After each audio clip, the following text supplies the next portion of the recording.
Okay, this will be the final reading of the main content of my novel, The Great Deep, one of 20 titles I have published at present, all of which benefit Youth with Mission Faith Harvest Helpers. Forgive the groggy, it's a little warm today, and I was up early, so going to finish the main part of this book, and then there'll just be one special short little preview of the supplemental section to conclude.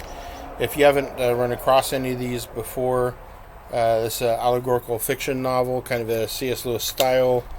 I'll let you get a quick pause on the back cover, and you can get an overview of the general storyline. And then I'll continue with the last couple of chapters, which includes a poem at the beginning, between the chapters, and at the conclusion. This is chapter 24 is a transitional, looking at the end of the summer, William beginning the process of growing up and moving on in school and getting older. So this poem really hits that theme first. It's called Bubbles on the Grass. Like bubbles on the grass, childhood must pass. The mockery of time will claim its prize at last.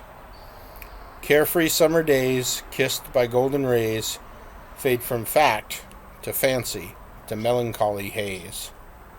The light of life dies dim, and summer joys grow grim. The flower of youth falls faint as leaves fall from the limb. But yet will come a golden morn when the shroud of grief is torn, and winter's gray is put away, and summer is reborn. That appears originally in my book Modern Musings from 2003. I've used it in a couple of different books. And this is chapter 24. Summer vacation had soon come to an end, and William entered the 6th grade. Being the new kid in school wasn't nearly as bad as he thought that it would be. He quickly made a number of new friends and discovered an affinity for basketball. He did well in tryouts, easily qualifying as a first-string player. He also joined the school marching band the following spring and enjoyed a number of other extracurricular activities throughout his teen years. By the time he'd begun his sophomore year of high school, he was fairly convinced of what he wanted to do with his life. The big city boy from Reno had taken a liking to live in the country. He enrolled in every agriculture-related class he could in school and participated in 4-H on a year-round basis. He eventually built a much larger chicken coop, expanding his egg business considerably. He even became a minor supplier to a couple of small grocery stores on the outskirts of Phoenix. William learned everything he could about horses from his grandmother Mary, and took a few business courses through a community college after he'd completed high school. In addition to his egg business, he then invested in a few thoroughbred horses, attempting to reignite the embers of the traditional family business. However, times had changed, and this endeavor didn't pan out as well as he had hoped. As his sister Leslie had done with her dreams of modeling, he then settled for the next best thing. With the blessing of his parents and grandmother, he incorporated the Thornton family ranch as a Western-style bed and breakfast. Riding instruction and guided horseback outings on the many scenic trails in the area were also offered. All of the vacant bedrooms in the house finally found a renewed purpose as this business prospered greatly. After a few years, he even had to add an additional accommodations to the property.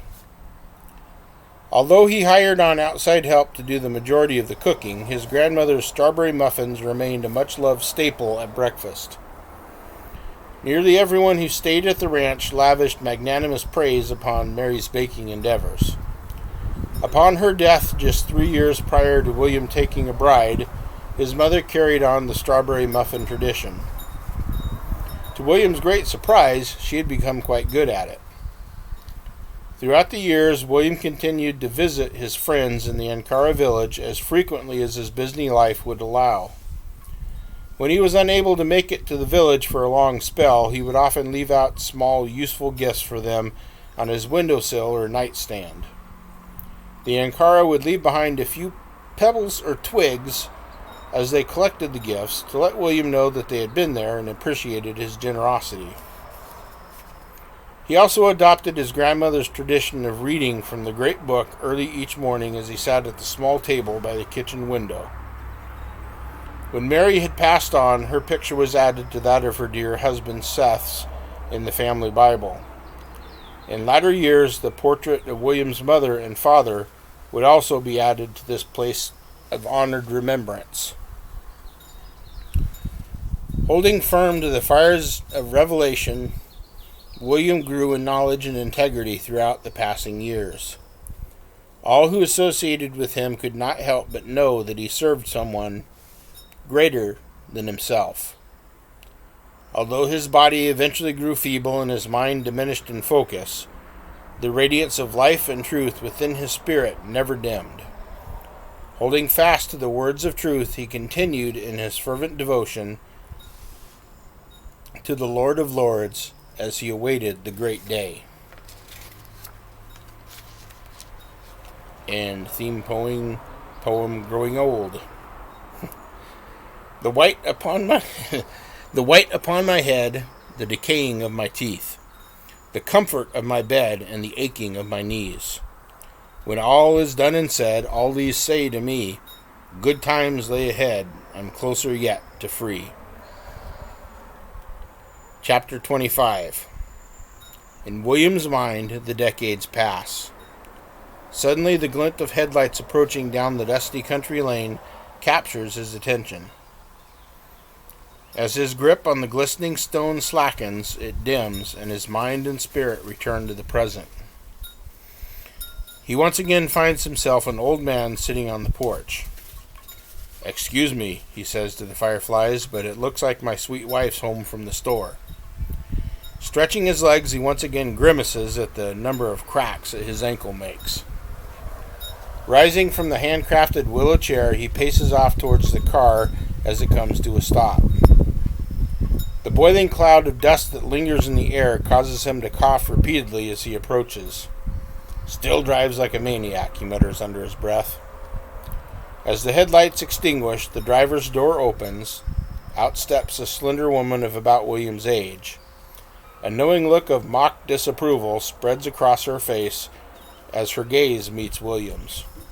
"What?" William asked. "What did I do?" "You've been showing off for the fireflies again, haven't you?" the spry old lady asks. Feigning innocence, William replies, "Who, me?" Deftly brushing a lock of amber-streaked hair away from her face, she replies, "Yes, you. You lit up half the state." "Well, they started it," he jests. Handing William 3 small bags of groceries, she closes the door and paces off towards the house. About halfway to the porch, she looks back over her shoulder and chides, "Silly Billy." And the conclusion of the main content of the book is the poem Walking with God from my book Sacred Journeys.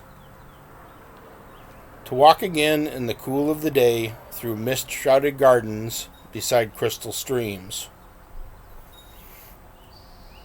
To stroll in sweet fellowship face to face upon blossom-paved paths with creation's king.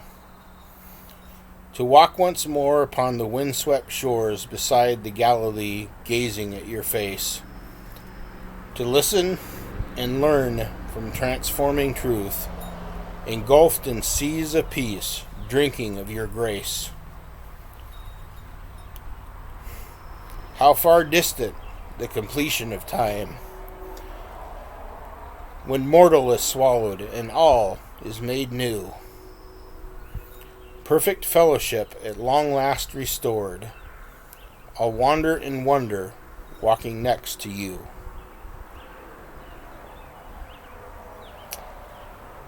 And in case you want to pause on that and meditate on it a bit, I will put it up here for you to pause on. I'll share one further video, which will be just a brief glimpse at the special supplemental I have in the back of the book.